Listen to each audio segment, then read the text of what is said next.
Hi.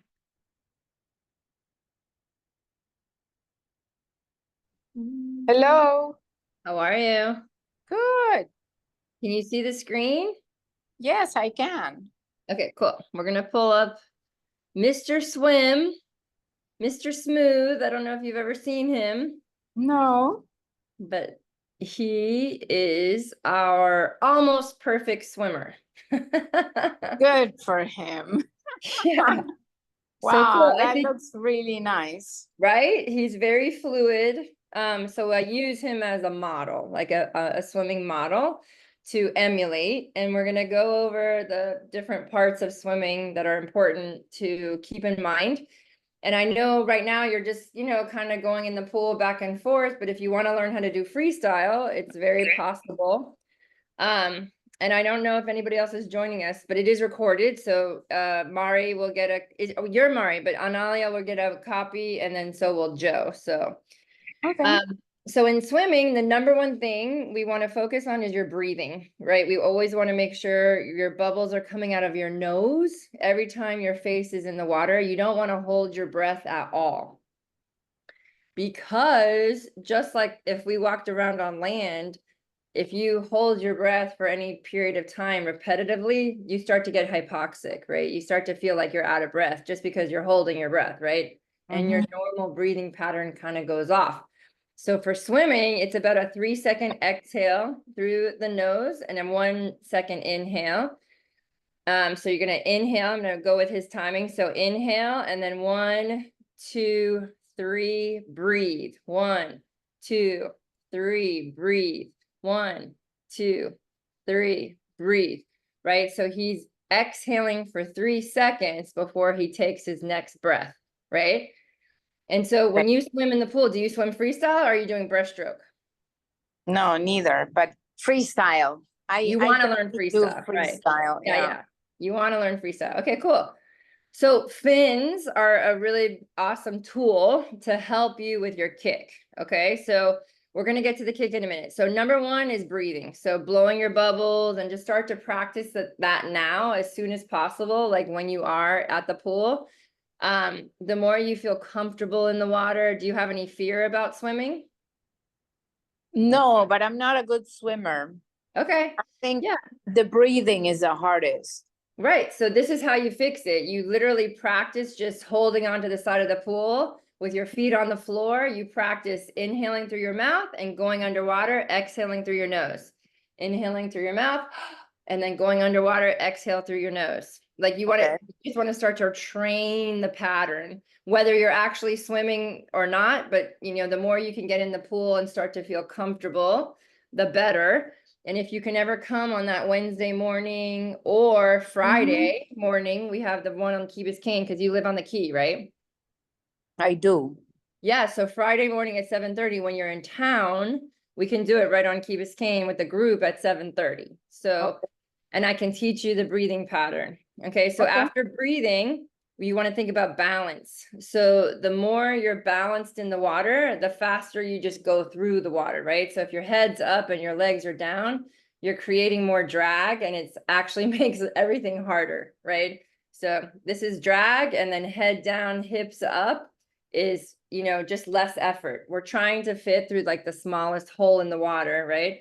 So if Okay. you look at him head on, his head is in line with his hips, right? And we can just see his toes behind him, but everything's in Yeah. a straight line, right? And this Mhm. does take practice, and you Oh, would want to yeah. practice with like a kickboard first to just feel so Okay. you feel safe.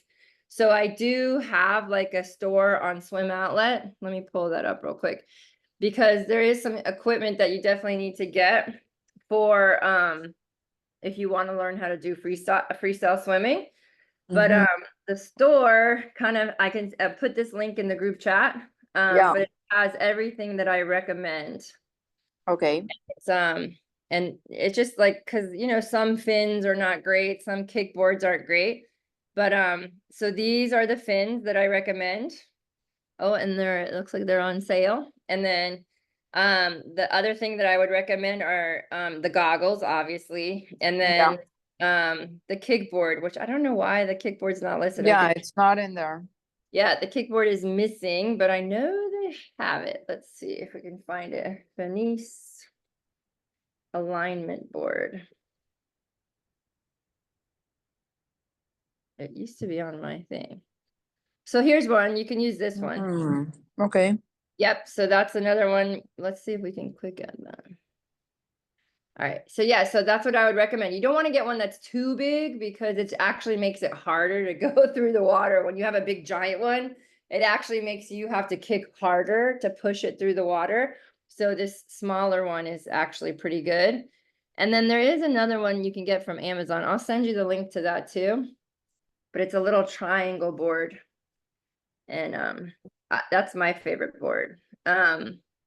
But I don't know why it's not on Swim Outlet. It used to be. Let's see, alignment.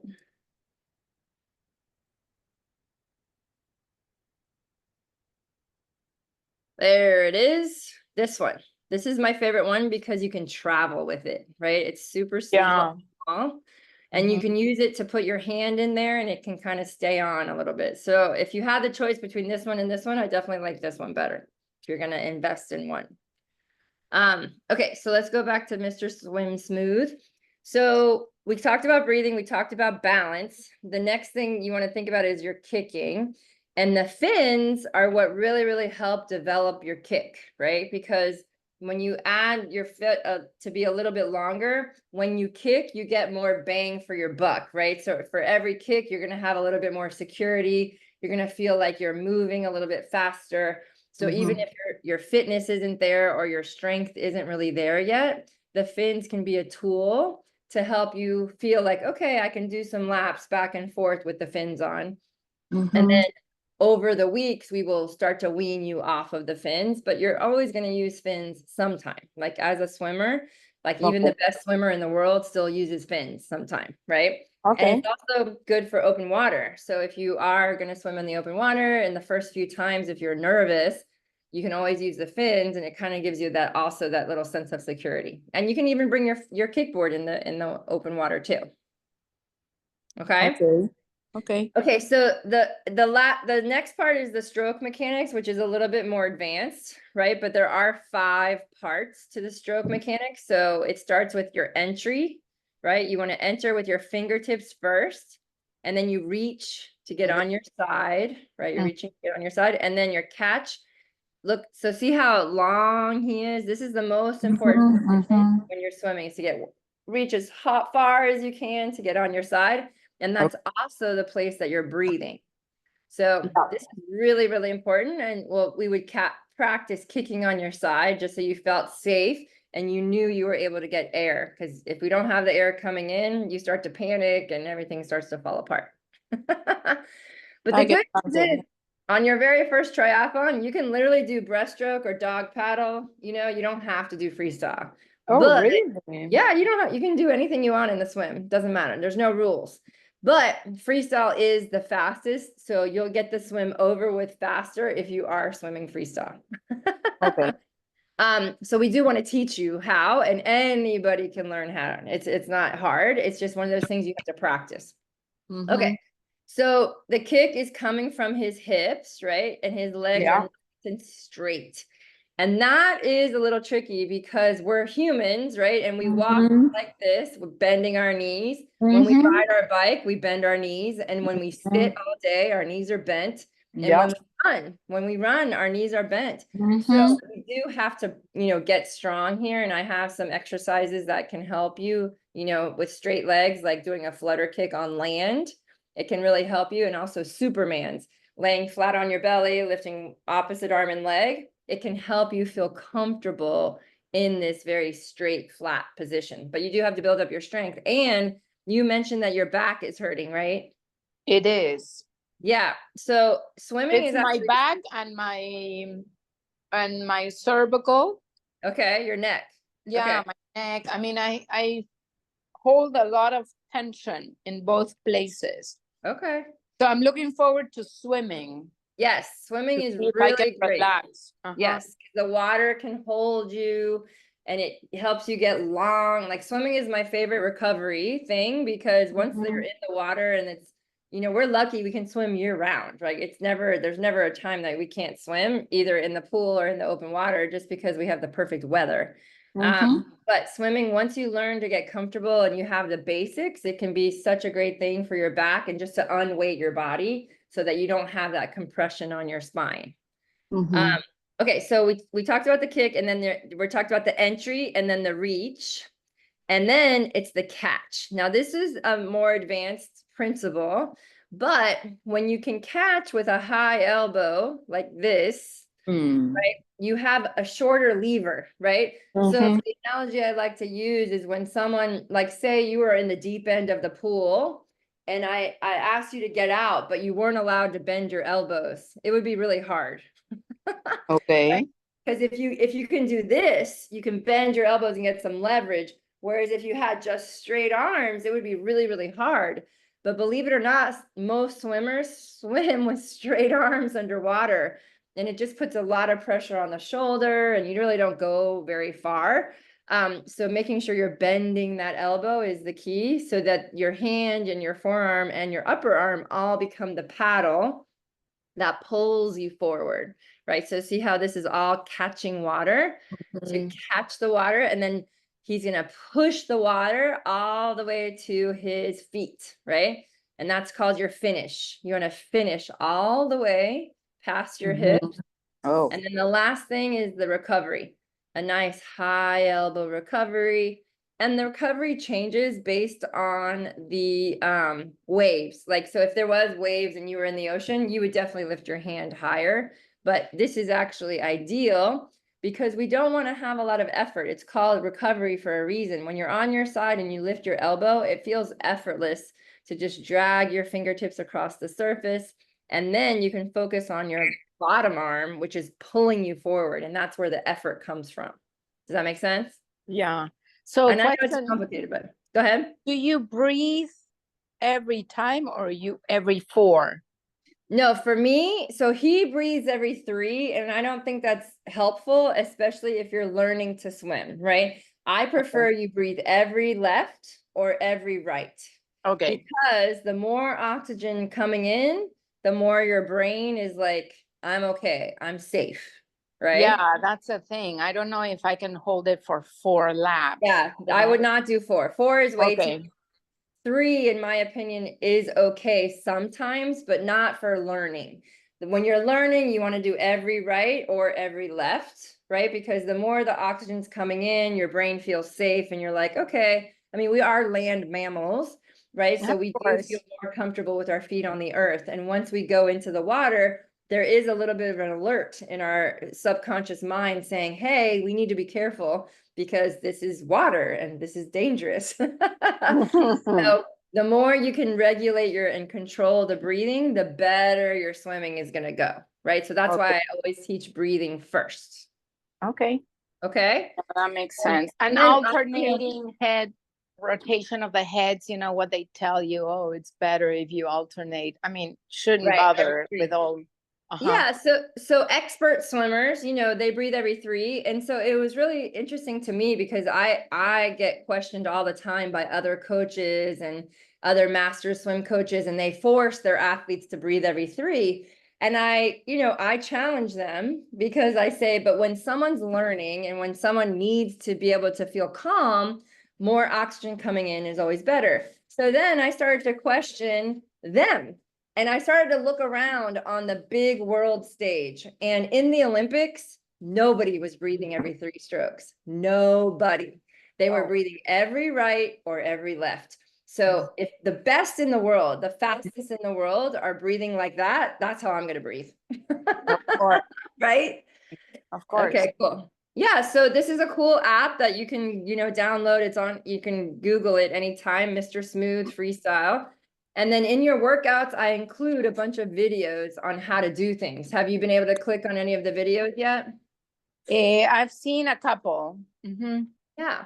So sometimes, like, say you're gonna go to the pool and it says like do the kicking. It has a kick drill series so that you can Mhm. practice with your kickboard and kind of emulate what I do in the video.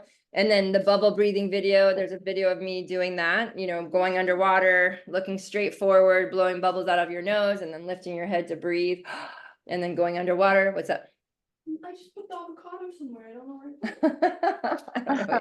I don't know. Okay. Oh, it fell off. Yeah. Okay. So yeah, so that's pretty much it for the swimming, but do you have any other questions? Are you willing to get in the pool this week? Yeah, we're flying, and Analia and I are flying to Peru again tomorrow. Okay. We're gonna stay in Peru, so I'm bringing my bathing suit, and so I'll start practicing. Yeah. Because, where we live, I have a swimming pool, an indoor Okay. pool, Okay, so cool. I'm Yeah. looking forward to it. Yeah, Okay, so you guys are gonna be gone for how long? for 11 days. Okay, so you have some biking and you have some walk running. So it's kind of up to you to, their Yeah. goal is to get 2 swims, 2 bikes, and 2 runs. The goal. Okay, I'll be happy with at least one Yeah, of each If you can group. get, if Yeah, you can get 1 each week, 1 swim, Mhm. 1 bike, and 1 run this week and 1 next week, that would be awesome. And then when you get back, you can come to the group, and if you want to do any, we can add on a one-on-one anytime you want. I can help you extra if you feel like that's what you need. yeah, probably. Because Okay, I feel like I'm on a different level. Mhm. yeah, and we want to make sure you feel safe, right? That's the number 1 thing. Yeah, Yeah, and I'm in the long run. I mean, I'm Yeah, not so concerned exactly. about November. I'm more concerned about longevity. longevity and getting into shape and possibly doing one in a year or 2 years, you know? Okay, yeah, and I really want to help you with your back because I've Yeah. suffered from back pain, and I'm, knock on wood, completely pain-free of any back pain, and I definitely attribute it to specific stretches that I do with the foam roller, right? And I believe the training helps my back stay strong because you do need some strength to help stay stable in the back, right? But we do need to make sure there's length between the vertebrae. And you're right, that travel definitely affects it negatively because you're sitting that whole time. But I can give you like a little protocol that you can do on the plane, and then I can give you a protocol for when you get off so that you get rid of the pain as quickly as possible because you're just sitting a long time. You know, it makes sense that your back would hurt. Yeah, and the seats are the most uncomfortable. You don't have the support that you need and all that. Exactly. But yeah, I would love to. We'll, like I Okay. said, we come back on the 14th, and Okay, and cool. I'm staying here for 3 weeks. So Oh, good. yeah, it's gonna be great because Okay, we awesome. can build some momentum then. Yeah, Mhm. okay, perfect. So your job is to get at least 1 swim, 1 bike, and 1 run in, and preferably 2 over the 11 days. Okay. Okay? I'll All right. work too. All right, well, sounds good. And use the WhatsApp. If you have questions, or if you want me to send you a video, or if you have any questions, I can always just jump on YouTube and send you stuff, right? So if you have questions, please reach out, okay? Okay. I will. Thank you. All right, Thank you Mari, so have a great day. Safe travels. Thanks. Okay, bye. Good day. Bye.